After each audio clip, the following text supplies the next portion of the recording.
Houston, I think we have a problem.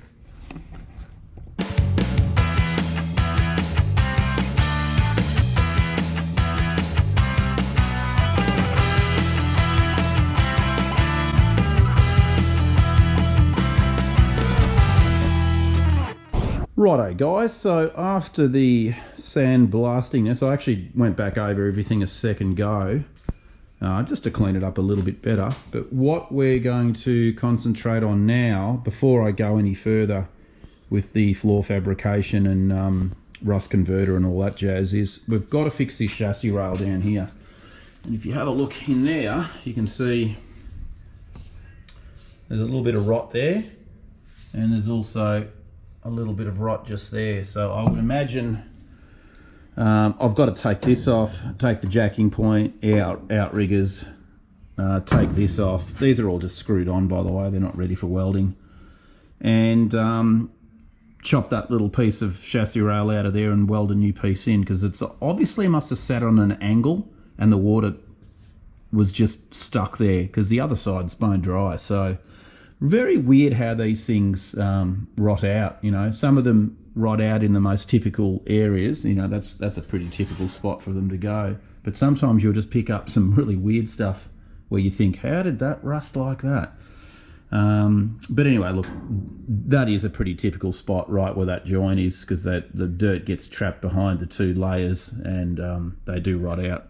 I mean, you know, I've done this probably 3 or 4 times now. So anyway, let's disassemble all this green stuff, and we'll expose that little section of chassis rail and get it repaired. Now obviously we're going to be chopping a piece of rail. We don't want this thing to move or droop or do anything weird, so we're going to get this thing supported so that once we do you know, chop sections out, it won't buckle the thing in half or do anything weird like that.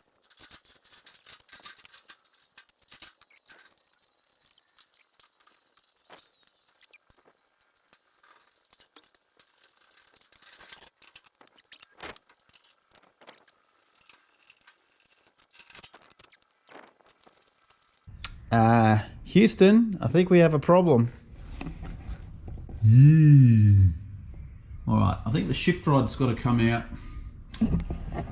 so that we can get this guy off, and the shift rod's got to come out anyway, because I need to put another one of these guys over here across the back there. We have removed this center section, which was just screwed into position, and moved the shift rod out of the way, and of course now we've exposed our rotted rail. And as you can see, she is like a little bit of Swiss cheese. So we're going to pretty much have to cut it. I'm thinking right about here, chop, and over here, this is pretty rotten here. You can see a couple of holes just there as well too, so it's probably going to have to come back to here sort of thing. What I do have is a piece of rail here, which we got bent up for another project. The specs are pretty close. Obviously if we cut this out, the whole thing's going to go and fall in half, so we can't do that either. So we're going to have to brace it, and what I'm thinking of doing here is just welding a plate straight down here, and then welding another plate straight down here, and then putting another piece underneath it. I've just got some RHS that we can use. Weld that all in, which will obviously keep the integrity, the shape where it needs to be. Then we can just lop the whole piece out. Piece of RHS, and that's probably 4 or 5 mil thick, so she's a strong beast. I've got some plate, and that would be 3/16, something like that. We're going to weld that on there like so, and then weld it to the bottom on both sides. Then we can just chop the whole lot out in one go, and that'll be more than enough to hold the chassis in its spot.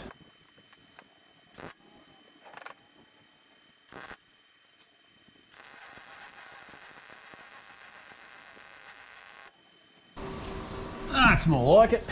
Nice little weld there. That ain't moving. Well, let's pop the other side on.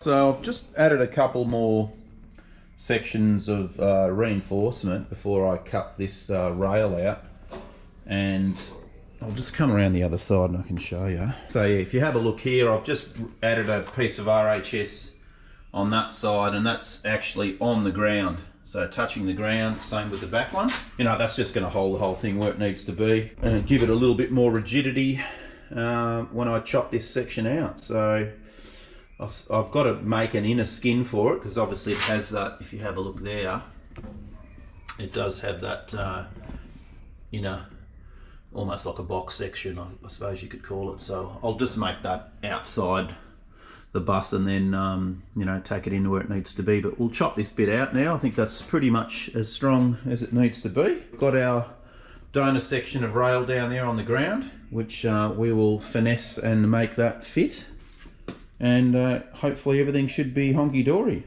Interesting that the factory welds, you know, a lot of people talk about this weld joint, and I've had a couple of roadworthy places say, no, not going to pass it. You know, it's the bus has been cut in half and been welded back together shonky, and this is a factory weld. So if anyone ever tells you anything different, tell them they need to do some research, because that's how they were welded from the factory, and it was a fusion type of welding back in the day where they melted the two together, and that's why the joint just looks a little bit weird. It does look like it's been, you know, buzzed together from a backyarder, you know, but that is a factory weld, and every single bus I've worked on, they all look exactly the same. Anyway, let's get cracking on this thing. We'll chop her out. All right, guys. Well, unfortunately, I didn't hit the record button. I thought I did, but it didn't record. Anyway, I chopped it out. Have a look. There's the piece, and I just used the grinder.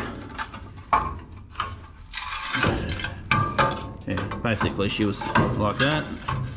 And I just lopped it off by either side with the cordless cutoff. Came off pretty easy. But have a look what's inside here. Check that out. That is just completely full of junk. Wow. Have a look at that. Yeah, so there you go. That's probably why they rust out in the first place. They get all that dirt and accumulation stuck inside them. And it doesn't take long for them to, well, I suppose it does take long, because in 1955, it's quite a long time. Anyway, let's take that piece out, and we're going to replicate that and put the new piece back in. What was actually interesting when I cut it out, you always, you know, are a little bit mindful when you're chopping through the metal, because it's under tension. You think, oh, the blade's going to grab and it's going to snap the blade, and it's, you know. I went through it and it did nothing. There was no, like, the piece just literally fell out, which means this guy down the bottom here is more than doing its job, so nothing's moved, which is fantastic, because you don't want the thing to go doing, and then you're going to have problems aligning everything back up again. So that's great news. I didn't hear any pings or see anything move. So we've got the piece chopped out of the beam. As you can see, the profile's pretty good. A little bit surface rusty, but we'll take care of that in the blasting cabinet later. So what I've got to do now is just replicate this part here, and that's got a hole there for the wiring loom to go through. Yeah, it's got a little bit of a bend in up here and then straight, so really I just need a 90-degree bend on a bit of flat sheet. All right, keep going. I've got to show you one of these things. I don't know if you guys have these over in the States. Slaters. And if you touch them, they roll up in a ball. And then they just become a little ball, which is pretty classic.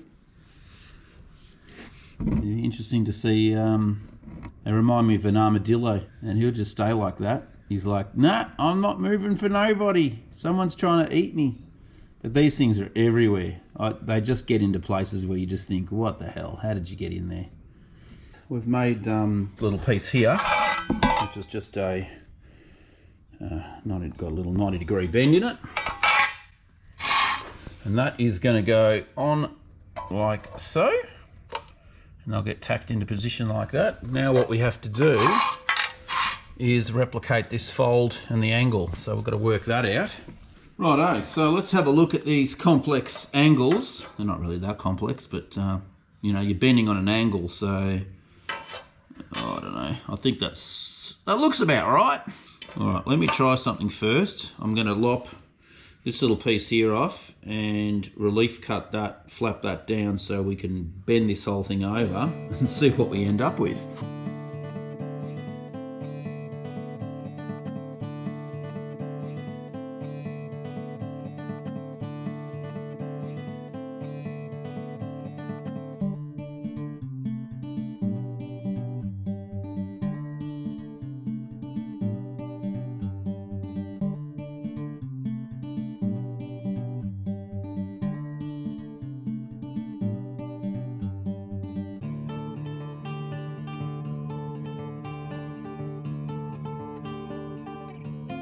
That's we've got to drill those big hole and little hole, and I figured we'll just make it. It was always a little bit small to get the wiring loom in and out, so we might just make it a tiny bit bigger. But here we go. That's how she fits in. And yeah, look at that. It's rusty and everything. We'll go and fix that up. So fresh out of the sandblasting cabinet, I just kind of gave it a bit of a clean up, both sides. And we've done the hole, so replicated the hole, the original one, so we all look factory. And now we're just going to punch some holes in here, and we can do our welding, get this piece all welded in, and then get ready to trial fit it into the chassis.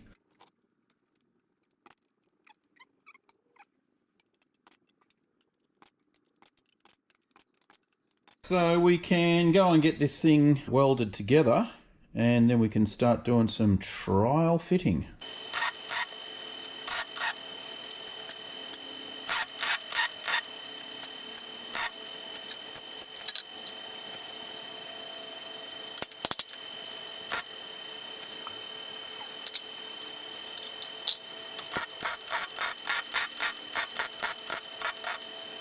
Okay, so there we have it. One chassis rail piece, pretty much put in where it needs to be. And now we can look at getting it grafted back where it needs to go. So let's go and do some trimming, because it's not perfect. I've made it bigger, better than smaller, right? So let's do a little bit of trimming. We'll probably just trim it off this piece here instead of doing it off the rail there, but we'll go and clean up all the metal over there, make sure she's all nice and clean, give it a bit of a V-prep on every angle so that we can get some good penetration and get this sucker welded in. Okay guys, so I'm pretty much ready to weld this chassis piece in. I had to do a few modifications to it just to get it to fit properly, but you know, all in all, what we've done on the corners here is given it a little bevel, and I've got a gap because obviously being a chassis rail, you want this thing to be welded pretty stout, and if you didn't have a V-prep going on and a gap, then you wouldn't get proper penetration, and of course when you flap it back, you're going to get a weak joint, it's going to crack, and you can't have chassis rails cracking. So 45 chamfer right around it on both pieces over there as well, and then we've got about 1.5 mil gap on both sides. So we're going to we'll just give it another trial fit now, just to show you guys that it does fit. It's such a hard spot to work in here because I've got these things trying to kill me every 5 seconds, and then this one here trying to kill me, and yeah, it's just really hard to get your body in there to get everything to line up, and of course walking in from that side's no better. So anyway, just have a look here.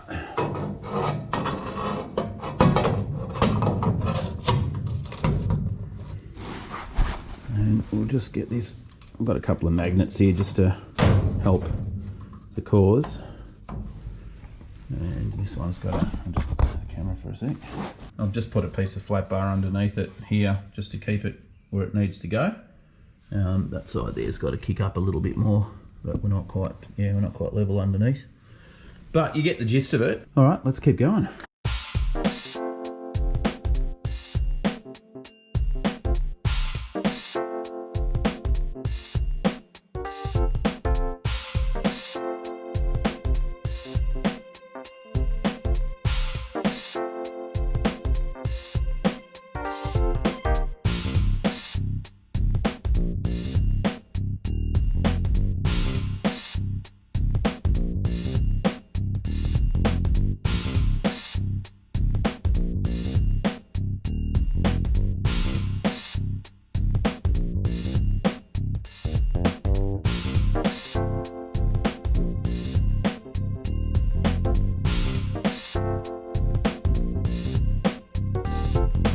Okay, so let's have a look.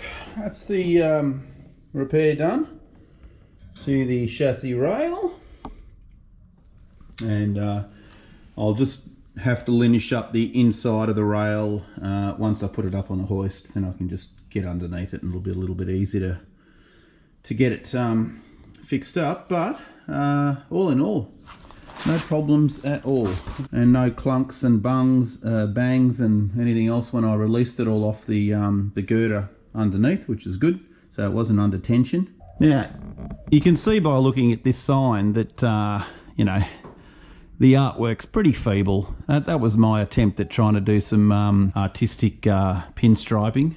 But if you want to see some real artistic stuff, come and check this stuff out. Look at these. So this is my mate in America, Vanessa, that does vein pinstriping. And this is the kind of things that she does just with a brush and paint. And they are amazing. So the idea of these, they're letterbox toppers.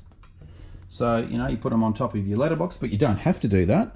And what we're going to do with this one, which is Captain America, this one is double-sided, and it's going to go onto the back of the single cab, on Oven Boy's single cab.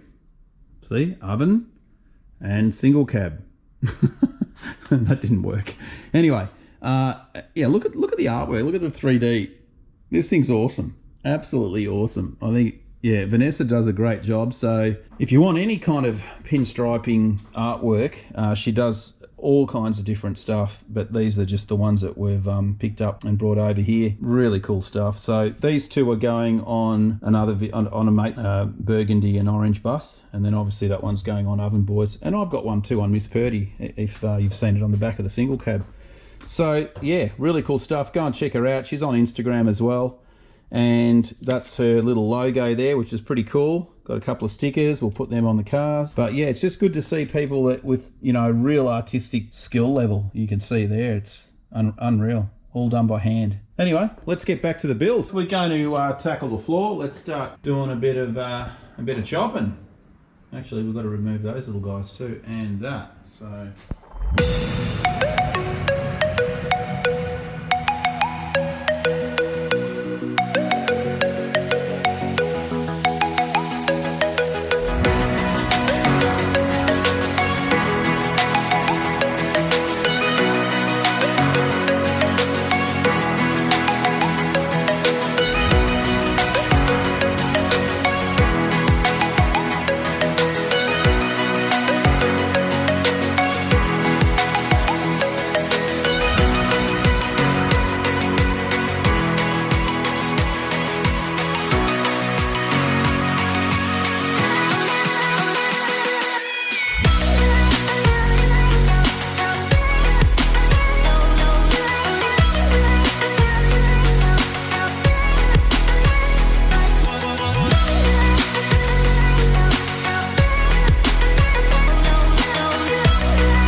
Righto, have a look. One Fred Flintstone bus. That actually came out a lot easier than I thought. Had one little rip just here, but pretty much all the spot welds there just broke away. Doesn't sort of give you much faith for the The structuralness of this thing, does it? Yeah, now obviously when the new floor comes, we're going to have to cut the heater pipe out. Obviously you're not going to get it around the circle, so I'll just probably undo that little part there and this part here and drop that piece out, and then we can put the floor in and join it all back together. But yeah, came out pretty reasonably easy. I mean, most of it was gone anyway, so there you go. And I suppose what we can do now too, when the new floor does arrive, we can start checking, you know, the gaps here and making sure that everything is square.